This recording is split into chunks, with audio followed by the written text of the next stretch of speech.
Salamlar, hər kəsi salamlayıram. Bu dəfəki izdahım 8-ci sinif biologiya dərsliyində səhifə 29-da verilmiş ikinci tapşırıqdır. Bu tapşırıq cədvəl əsaslıdır. Əvvəla yadımıza salaq görək, insan sinir sistemində neyronun neçə növü var? Bildiyimiz kimi sinir sistemində neyronun 3 növü var. Hissi neyron, ara neyron və hərəki neyron. Daha sonra neyronun quruluşunu yadımıza salırıq. Bilirik ki, neyronun cismi, onun qısa çıxıntıları, dendritləri və uzun çıxıntısı aksonu vardır. İndi bu cədvəldə yerləşdiyi, neyronun hissələrinin yerləşdiyi yer soruşulur. Mərkəzi sinir sistemindən kənarda, mərkəzi sinir sistemində. Bildiyim, burada bir nümunədə ümumiyyətlə birini nümunə üçün verib. Hissi neyronun dendriti və cismi heç vaxt mərkəzi sinir sistemində, yəni baş beyində və onurğa beyində olmaz.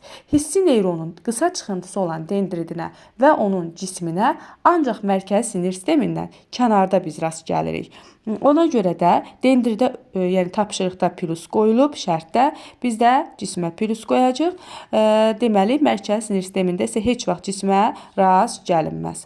Aksonun isə müəyyən bir hissəsi mərkəzi sinir sistemində, müəyyən bir hissəsi isə periferiyada, mərkəzi sinir sistemindən kənarda olur. Ona görə də aksona hər ikisinə plus qoyacağıq. Deməli, təkrar edək. Hissi neyronun mərkəzi sinir sistemindən kənarda hər üç hissəsinə rast gəlmək olar. Dendriti ümumiyyətlə mərkəzi sinir sistemindən kənardadır. Cismi mərkəzi sinir sistemindən kənarda, sinir düyünlərindədir. Yəni, həm dendrit, həm cisim periferiyada olur. Aksonun bir hissəsi periferiyada, bir hissəsi mərkəzi sinir sistemindədir. Sonra ara neyron.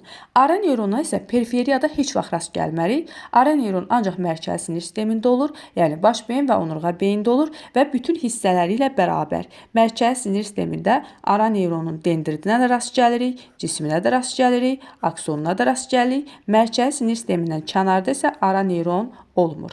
Hərəki neyrona baxaq. Hərəki neyronun dendriti və cismi mərkəzi sinir sistemində olur. Aksonunda bir hissəsi mərkəzi sinir sistemində olur. Bir hissəsi isə periferiyada olur. Gəlin indi bunu cədvəldə yazaq. Deməli, mərkəzi sinir sistemində hərəki neyronun dendritinə də rast gəlirəm, cisminə də rast gəlirəm, aksonun müəyyən bir hissəsinə də rast gəlirəm. Lakin hərəki neyronun mərkəzi sinir sistemindən kənarda dendritini görmürəm, cismini görmürəm. Aksonun isə bir hissəsi mərkəzi sinir sistemindən kənarda ola bilər.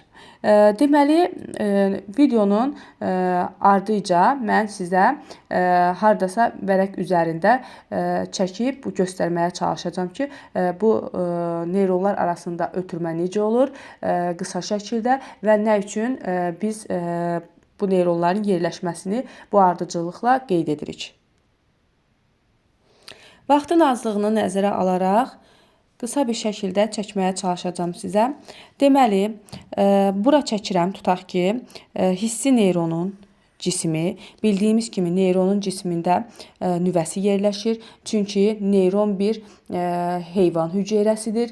Heyvanlar da eukaryot olduğu üçün onların hüceyrələrində formalaşmış nüvə vardır. Və neyron həmçinin bir somatik hüceyrədir. Ona görə də onun deməli nüvəsində xromosom sayı, xromosom dəsti diploiddir. Yəni 2-yə bərabərdir 46. Neyronun eyni zamanda deyirik şaxələnmiş qısa çıxıntıları olur. Tutaq ki, bu da olsun onun dendritləri. Bu dendritdir. Bu cisimdir və hissi neyronun indi aksonunu çəkirəm. Deməli, hissi neyronun dendriti həmişə mərkəzi sinir sistemindən kənarda olur. Yəni, reseptorların qəbul edib, reseptorlar qıcığı qəbul edir, sinir impulsuna çevirir və həmin sinir impulsu hissi neyronların dendritləri vasitəsilə reseptorlardan alınır, ötürülür cisminə, cismindən ötürüləcək aksona. Neyron daxilində ötürmə bu istiqamətdə olur. Yəni, dendritdən aksona doğru.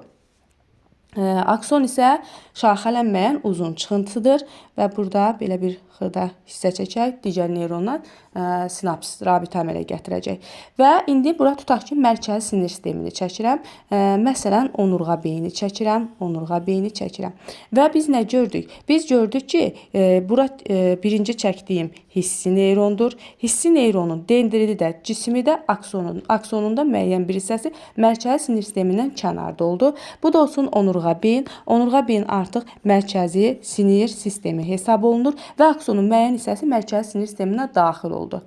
Tutaq ki, mürəkkəb refleks koefislərində mərkəzi sinir sistemində ara neyron olur. Artıq biz bunu bilirik. Mərkəzi sinir sistemində hissi neyronun aksonundan impuls ötürüləcək ara neyrona.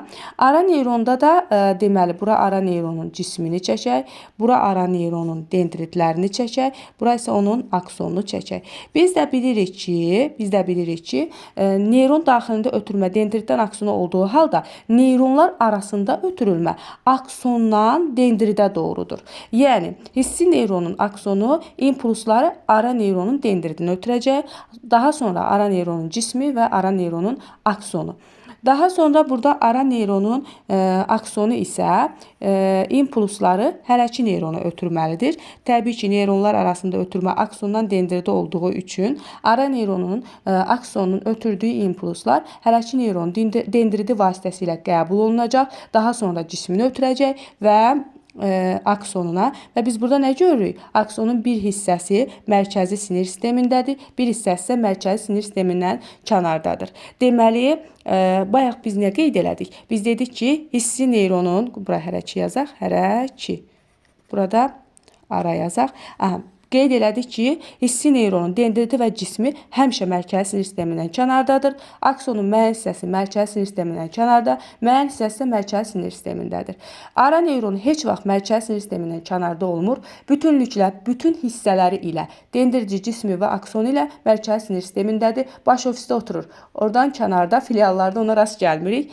Deməli, hərəki neyronun isə dendriti və cismi mərkəzi sinir sistemindədir. Eyni zamanda aksonun da bir hissəsi mərkəzi sinir sistemindədir, bir hissəsi isə mərkəzi sinir sistemindən kənarda yerləşir.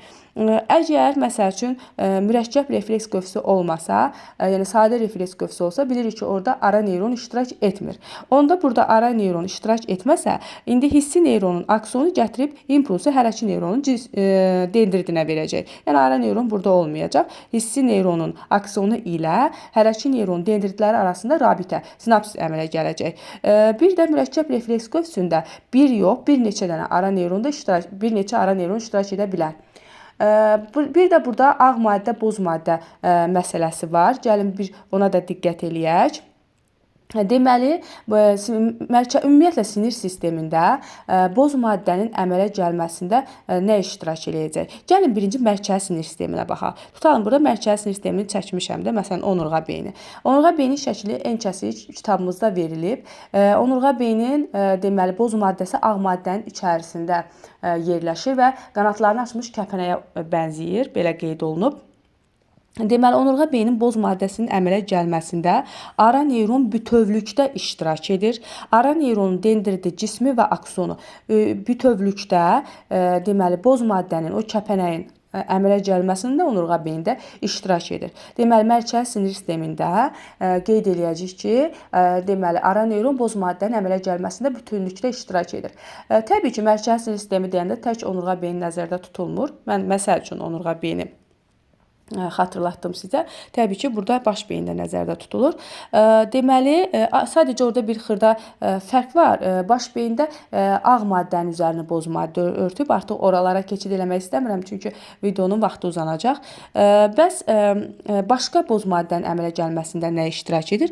Həmçinin hərəki neyronun cismi və dendridə iştirak edir. Deməli, boz maddənin əmələ gəlməsində mərkəzi sinir sistemində, yazaq bura, maddə.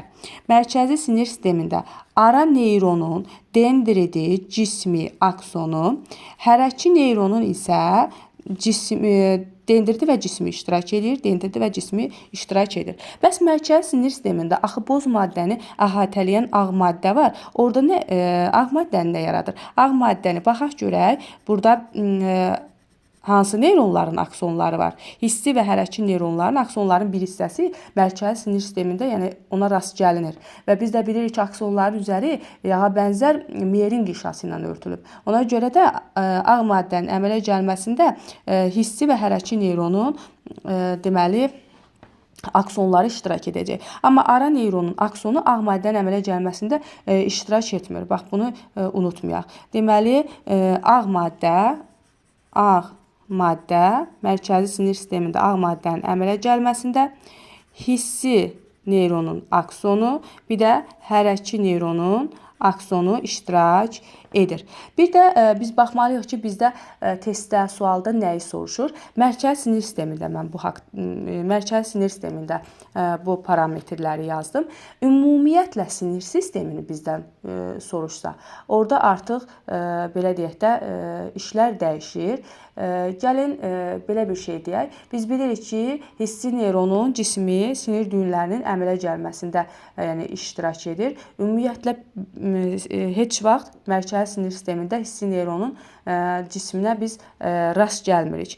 Məsəl üçün bizdən soruşa bilər ki, başqa cür nə verə bilər? Biraz unutdum hansısa bir sual verəcəkdim. Yadıma düşsə yenidən verəcəm.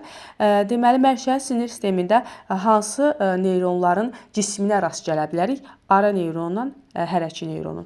Mərkəzi sinir sistemində hansı neyronların dendritlərinə rast gələ bilərik? Ara neyronla hərəkçi neyronun.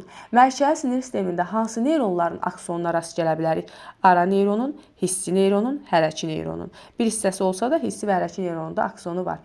Bəs heç vaxt mərkəzi sinir sistemində rast gəlmirik hansı neyronun cisminə? Hissi neyronun. Hansı neyronun dendritinə? Hissi neyronun dendritinə biz deməli heç vaxt rast gəlmirik.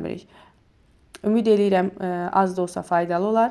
Əgər faydalı olacaqsa, zəhmət olmasa bəyənməyi unutmayın.